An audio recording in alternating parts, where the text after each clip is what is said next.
Eu não podia sair de casa, pois eu cuidava de minha mãe idosa. Meus amigos sempre estavam por lá. Eu pensava que era para estarem comigo, mas era para se aproveitarem da mordomia de minha casa. A mancha de gordura no meu sofá novo foi a gota d'água. Era um círculo oleoso, translúcido, bem no meio da almofada de cor creme que eu tinha levado semanas para escolher. Léo, com sua risada alta e seu jeito descuidado de comer pizza, tinha deixado sua marca.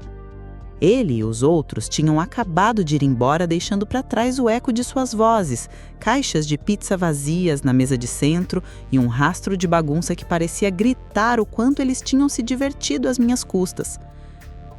O cheiro de queijo e orégano ainda pairava no ar, misturado ao cheiro de cloro da piscina que eles tanto amavam.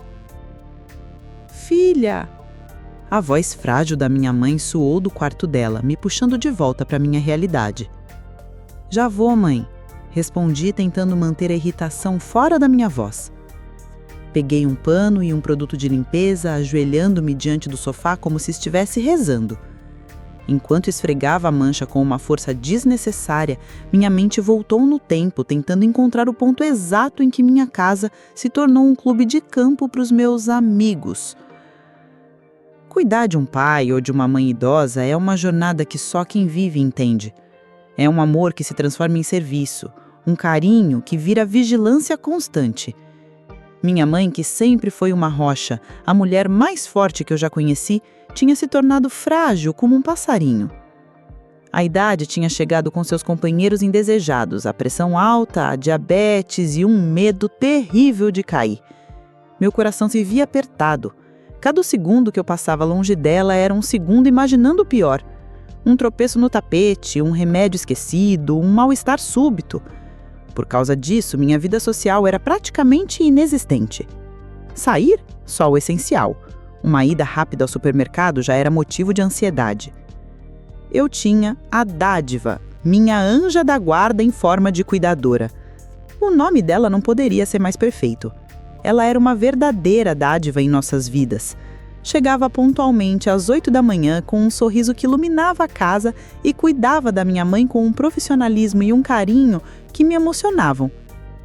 Ela era a razão pela qual eu conseguia manter meu trabalho de meio período, a razão pela qual eu podia respirar fundo por algumas horas. Mas como todo trabalhador, ela tinha seu horário. Às 5 da tarde, dádiva se despedia e ia para sua própria casa, para sua própria família. E então, o silêncio da casa e o peso da responsabilidade caíam sobre os meus ombros novamente. Foi nesse cenário de isolamento que meus 5 amigos, Léo, Carla, Ricardo, Mariana e Bruno, se tornaram uma presença constante. No início, eu realmente acreditei que eles estavam ali por mim.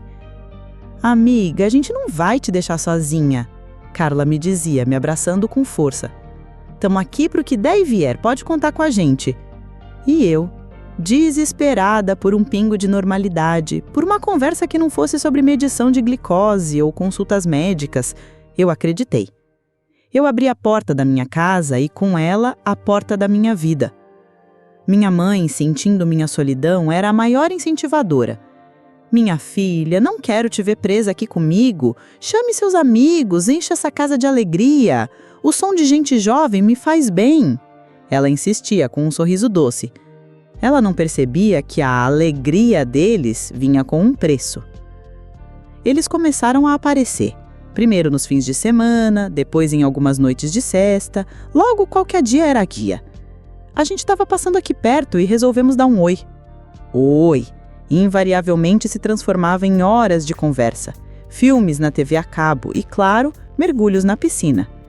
Eu me via na cozinha, preparando lanches, buscando toalhas, servindo bebidas, enquanto eles riam e se divertiam lá fora. Eu era a anfitriã, a jornalista, a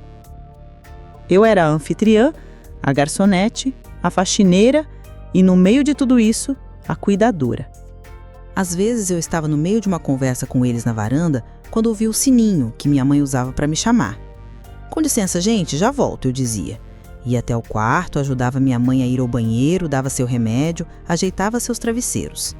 Quando voltava, uns 10 ou 15 minutos depois, a conversa já era outra. Eu tinha perdido o fio da meada. Eu estava ali, mas não fazia parte de verdade. Era um satélite girando em torno da felicidade deles. Lembro-me de um dia em que eu estava particularmente exausta. Tinha passado a noite em claro porque minha mãe teve uma crise de tosse. Eu só queria silêncio. Carla me ligou. Amiga, que tal uma noite de filmes hoje aí? A gente leva a pizza. Meu primeiro impulso foi dizer não, inventar uma desculpa. Mas a imagem de mais uma noite silenciosa, apenas eu e meus pensamentos ansiosos, me apavorou. Tudo bem, cedi. Podem vir. Eles vieram. Comeram a pizza, assistiram ao filme, riram alto. E foi naquela noite que Léo, gesticulando animadamente ao contar uma piada, deixou o pedaço de pizza escorregar da mão e cair no meu sofá novinho em folha. Ele pediu desculpas de um jeito vago, opa, foi mal, e continuou a rir. Ninguém se ofereceu para ajudar a limpar. Agora, de joelhos no chão, esfregando o tecido com força, a cena se repetia na minha cabeça. A mancha de gordura parecia mais do que um simples acidente. Era um símbolo da minha situação. Um símbolo de como eles consumiam tudo que eu oferecia, minha casa, minha comida, meu tempo, minha energia, e deixavam para trás apenas a bagunça para eu limpar. Sozinha. Filha, tá tudo bem? Minha mãe chamou de novo, a voz um pouco mais preocupada desta vez. Respirei fundo, empurrando a frustração para o fundo da garganta. Tá tudo ótimo, mãe, respondi, me levantando. Só estava terminando de arrumar a sala, já estou indo. Deixei o pano sujo de lado e caminhei em direção ao quarto dela. Um sorriso forçado no rosto. A casa estava cheia, mas meu coração nunca se sentiu tão vazio. Nos anos 2000, ter uma casa com piscina e TV a cabo era como ter um pequeno reino particular. Para a maioria das pessoas, era um luxo distante, algo que se via nos filmes americanos. Na minha rua, éramos os únicos. Meu pai havia trabalhado duro a vida toda para proporcionar esse conforto para minha mãe. E ela, mesmo com a saúde debilitada, a adorava. A piscina era sua alegria nas tardes de sol, a água aquecida relaxava seus músculos doloridos. A TV a cabo era sua janela para o mundo, uma distração bem-vinda nos dias em que não conseguia nem se levantar da cama. Eram confortos, sim, mas para mim, às vezes pareciam as grades de uma gaiola dourada. Eu era filha única, e embora amasse meus pais mais do que tudo, a solidão sempre foi uma sombra à minha espreita. Depois que meu pai se foi, essa sombra se tornou mais densa. A casa, antes cheia de sua risada e de suas histórias, ficou grande demais, silenciosa demais. Por isso, quando minha mãe insistia para que eu trouxesse meus amigos, uma parte de mim resistia, mas outra, a parte que se sentia desesperadamente só, cedia. Eles trazem vida para esta casa, filha, ela dizia do seu lugar cativo na poltrona da sala, de onde podia ver a movimentação na área da piscina. Não gosto de te ver tão séria, sempre preocupada. Você precisa se divertir. O que ela não via era a natureza da diversão. Não eram todos os 5 amigos de uma vez, o que talvez tornasse a situação ainda mais insidiosa. Era um revezamento constante, uma porta giratória de conveniência. Na segunda-feira, era o Ricardo. Ele era o intelectual do grupo, trazia livros que nunca líamos e falava de filmes cult que eu não tinha tempo de assistir. Mas ele adorava usar a internet de alta velocidade, que na época era uma raridade, para fazer seus trabalhos da faculdade. Sentava-se na minha mesa de jantar por horas, imprimia pilhas de papel na minha impressora e no final dizia: "Valeu, amiga, você me salvou."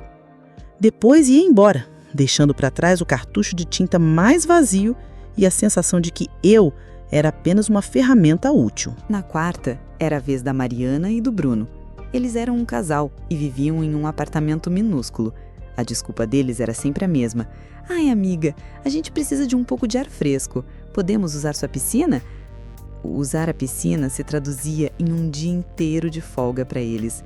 Chegavam com suas bolsas térmicas cheias de cerveja, ligavam o som, o meu som, no último volume e transformavam o meu quintal em uma festa particular.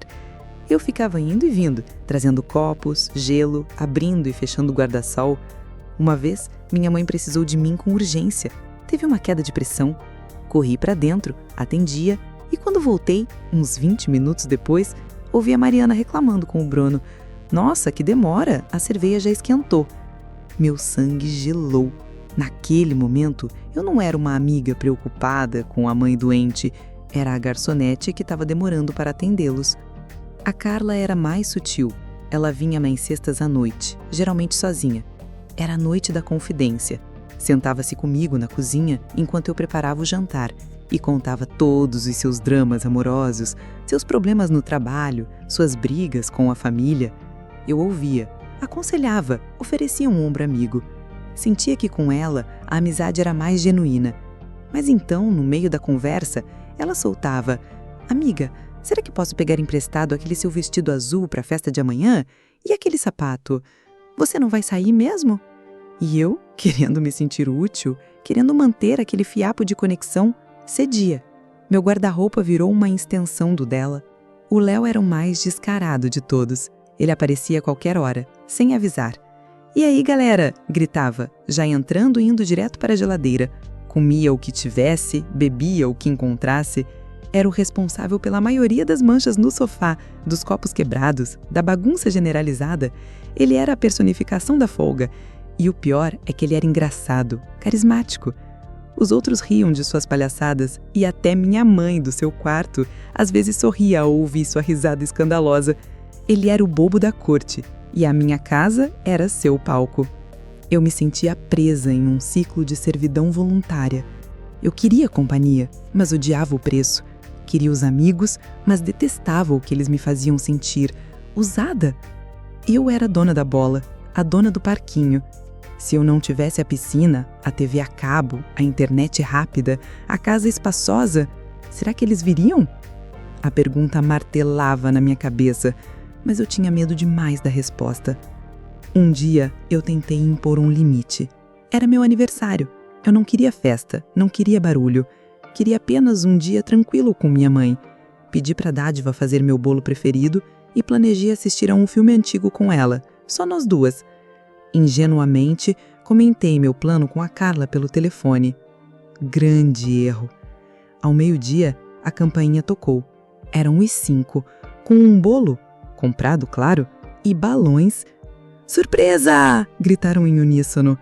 Meu coração afundou. Eles invadiram a casa, cantaram parabéns de um jeito barulhento que assustaram minha mãe. E em menos de meia hora, a piscina estava cheia, a música estava alta e o meu aniversário tranquilo tinha se transformado em mais um dia de clube. Eu me escondi na cozinha, cortando o bolo que a Dádiva tinha feito com tanto carinho, e as lágrimas começaram a rolar pelo meu rosto. Eram lágrimas de raiva, de frustração, de uma solidão tão profunda que doía fisicamente. Eu estava cercada de amigos em uma festa de aniversário surpresa e tudo o que eu sentia era um vazio imenso. Eles não estavam ali para celebrar o meu dia. Estavam ali para aproveitar mais um dia de folga na minha casa. Eles não me viam, não de verdade. Viam apenas o que eu podia oferecer. E naquela cozinha, com o som da festa ao fundo, eu percebi que a minha gaiola dourada, embora confortável, estava me sufocando. Houve um momento, um único e lúcido momento de paz antes de tudo desmoronar. Minha mãe, que vinha definhando há semanas, abriu os olhos e me encarou.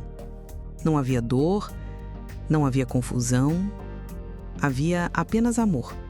Ela apertou minha mão, um esforço que lhe custou uma energia imensa, e sussurrou uma única palavra: obrigada. Depois ela fechou os olhos e, com um suspiro suave, partiu. O som da sua respiração, que tinha sido a trilha sonora da minha vida nos últimos anos, simplesmente parou. O silêncio que se seguiu foi o mais alto e ensurdecedor que eu já ouvi. A festa tinha acabado para sempre.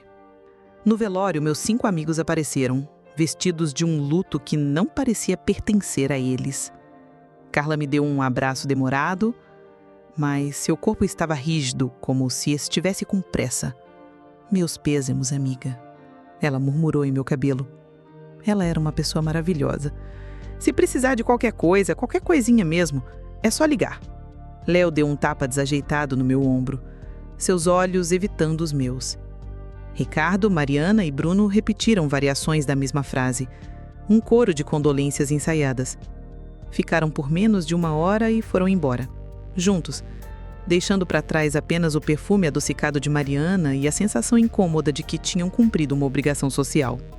Naquele nevoeiro de dor, a brevidade da visita deles mal registrou, mas a semente da dúvida, aquela que a mancha de gordura no sofá havia plantado, começou a germinar no solo fértil do meu luto. A verdadeira tempestade veio algumas semanas depois, na sala fria do escritório de um advogado. Descobri que o conforto que meu pai havia deixado não era a prova de crises. Anos de tratamentos caros, medicamentos importados e adaptações na casa para a segurança da minha mãe haviam consumido as economias e criado uma montanha de dívidas que eu nem sabia que existia. O advogado foi direto. A casa terá que ser vendida para quitar a maior parte da dívida, o valor restante provavelmente consumirá o carro e o pouco que sobrar nas contas. Cada palavra era um golpe físico. A casa, aquele santuário de memórias, aquele palco de alegrias e, mais recentemente, de exploração. Vender a casa era como vender minha própria infância. A primeira coisa que fiz ao chegar em casa foi ligar para a dádiva e dar a notícia. Chorei ao telefone como uma criança. Ela, do outro lado, também chorava. Nosso último encontro foi na semana seguinte, para o seu acerto de contas. Eu lhe dei um pouco a mais do que o combinado, um dinheiro que eu mal podia me dar ao luxo de gastar. Ela tentou recusar, mas eu insisti. Você foi mais do que uma culibadora. Você foi uma amiga de verdade. Uma dádiva. Eu disse. E nós duas nos abraçamos e choramos no meio da sala de estar vazia, cheia de caixas de papelão. A despedida dela foi o adeus, a última peça de apoio genuíno que me restava. Com a placa de vende-se cravada no meu gramado, o telefone ficou mudo. As visitas cessaram. Estávamos passando por perto, desapareceram. Na minha nova realidade, em um apartamento alugado de 2 cômodos no outro lado da cidade, a solidão era palpável. Nos primeiros meses eu não estranhei o silêncio deles.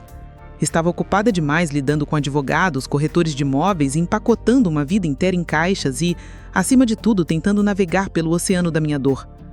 Foi quando a poeira baixou que eu senti a ausência deles. Eu precisava de um amigo. Precisava de alguém para tomar um café e falar sobre banalidades, só para esquecer o peso do mundo por 1 hora. Liguei para Carla. Amiga, que saudade! Vamos nos ver. A resposta veio rápida, quase ensaiada. Nossa, claro, mas essa semana tá uma loucura no trabalho, impossível. Te ligo na semana que vem pra gente marcar, tá? Ela nunca ligou. Tentei o Ricardo. A desculpa foi um congresso fora da cidade. Tentei a Mariana e o Bruno. Eles tinham um casamento de um primo em outra cidade. Tentei o Léo. Ele riu e disse: Opa, vamos marcar esse chopp com certeza. Mas agora estou atolado. Falo contigo. Ninguém tinha tempo. De repente, as agendas dos meus amigos, antes tão flexíveis e abertas para um mergulho na minha piscina, tornaram-se fortalezas impenetráveis. Eu não estava oferecendo mais nada. Não havia mais casa com piscina, não havia mais TV a cabo com todos os canais, não havia mais a minha disponibilidade para servir e facilitar a diversão deles. Eu era só eu, uma jovem de luto, endividada, morando em um lugar pequeno e sem atrativos. E aparentemente, isso não era o suficiente. A verdade me atingiu em uma noite fria e solitária, meses depois. Eu estava rolando sem rumo por uma rede social, uma tortura masoquista, para me sentir um pouco menos só. E então, eu vi uma foto postada pela Mariana. Na imagem, os 5. Todos eles. Léo, Carla, Ricardo, Bruno e ela, sorrindo, abraçados em uma mesa de bar, com canecas de chopp na mão. A legenda dizia: com os de verdade, pra sempre, #sextou. A data da postagem era da sexta-feira anterior, a mesma sexta-feira em que Carla me disse que estava atolada no trabalho, e Léo estava completamente sem tempo. O ar saiu dos meus pulmões, o celular quase caiu da minha mão. Ali estava a prova, a mentira descarada, cruel. Eles não estavam ocupados, eles apenas estavam ocupados demais para mim. A dor foi aguda, mais cortante do que a dor do luto, porque era temperada com a humilhação da traição. Todas as vezes que servi um copo d'água, que limpei a bagunça deles, que ouvi seus problemas enquanto os meus eram engolidos pelo cansaço, passaram como um filme na minha mente. fui uma idiota. Uma tola, cega pela solidão. As lágrimas que vieram foram diferentes. Não eram de tristeza, eram de fúria. Chorei por alguns minutos, uma torrente de mágoa e raiva. Então, parei. Sequei meu rosto com as costas da mão. Olhei para a foto mais uma vez, para os rostos sorridentes dos meus amigos, e senti algum novo nascer dentro de mim. Não era desejo de vingança. Era algo mais frio, mais forte. Era resolução. Fechei o computador. O pequeno apartamento estava silencioso, mas, pela primeira vez, o silêncio não soou como solidão. Soou como liberdade. Eles tinham me tirado a casa, a comodidade e a ilusão de amizade. Mas ao fazerem isso, eles tinham me dado algo que eu nunca tive. Um ponto de partida que era só meu. Eu estava sozinha, sim, mas estava livre. E eu jurei a mim mesma, naquele exato momento, que eu iria reconstruir minha vida. Não para eles, não para provar nada a ninguém, mas por mim. A festa deles podia ter acabado, mas a minha estava apenas começando. Os anos que se seguiram foram uma construção lenta e deliberada, tijolo por tijolo. 15 anos, para ser mais exata. 15 anos desde a noite em que vi aquela foto e decidi que a minha vida seria minha e de mais ninguém. Comecei com um trabalho que pagava mal em um escritório, onde eu passava os dias organizando papéis e as noites estudando online, investindo o pouco que sobrava em cursos de gestão e finanças. O pequeno apartamento que antes simbolizava minha derrota tornou-se meu santuário e minha sala de aula. O silêncio que antes me apavorava virou meu maior aliado, permitindo-me focar com uma intensidade que eu não sabia possuir. Hoje, não moro mais naquele apartamento. Vivo numa cobertura no coração da cidade, um lugar que eu mesma projetei. Não tem uma piscina gigante, nem uma área de churrasco. Tem uma varanda ampla com um pequeno jardim vertical, uma biblioteca que vai do chão ao teto e janelas imensas que modelam o nascer do sol. É um espaço para uma pessoa, um refúgio para a paz, não um palco para a conveniência alheia. Aquele patrimônio que minha mãe e eu tínhamos, a casa e o carro que parecia um império para os meus antigos amigos, hoje eu tenho o equivalente a 8 vezes mais. Não em bens que ostento, mas em investimentos sólidos, em uma empresa de consultoria que construí do zero e, o mais importante, em liberdade. A liberdade de não dever nada a ninguém, de escolher meu próprio caminho, meu próprio ritmo. E talvez a lição mais valiosa que aprendi, mantenho tudo isso no mais absoluto anonimato. Minhas redes sociais são fechadas, com fotos das minhas viagens e dos meus livros, não do meu sucesso material. Aprendi da forma mais dura que a felicidade que é muito exposta atrai espectadores, não amigos. Fico feliz que eles tenham me esquecido. Isso significa que meu plano deu certo. A notícia sobre eles chegou a mim da forma mais inesperada possível. Eu havia reatado o contato com a Dádiva assim que minha vida financeira se estabilizou. Ela se tornou uma amiga querida, uma tia postiça. Almoçamos juntas uma vez por mês e foi durante um desses almoços, enquanto falávamos sobre pessoas do nosso antigo bairro, que os nomes deles surgiram. Lembra do Léo? Aquele rapaz barulhento? Ela perguntou, mexendo seu café. Coitado! A ex-mulher o deixou, levou quase tudo. Agora ele vive para pagar 2 pensões altíssimas. Trabalha em 2 empregos, está sempre exausto, com uma aparência de 10 anos a mais. A imagem do Léo, despreocupado, jogando pizza no meu sofá, se desfez. Em seu lugar, vi um homem cansado, preso a obrigações financeiras. Eu não senti alegria, senti nada, apenas uma observação distante. E a Carla? Perguntei, a curiosidade agora aguçada. Ah, a Carla, suspirou Dádiva. Casou com um homem muito rico, mas dizem que ele é terrivelmente ciumento e controlador. Ela vive numa gaiola dourada, muito maior que a sua, minha filha. Não pode sair sozinha, não pode ver as amigas. Perdeu todo o brilho que tinha.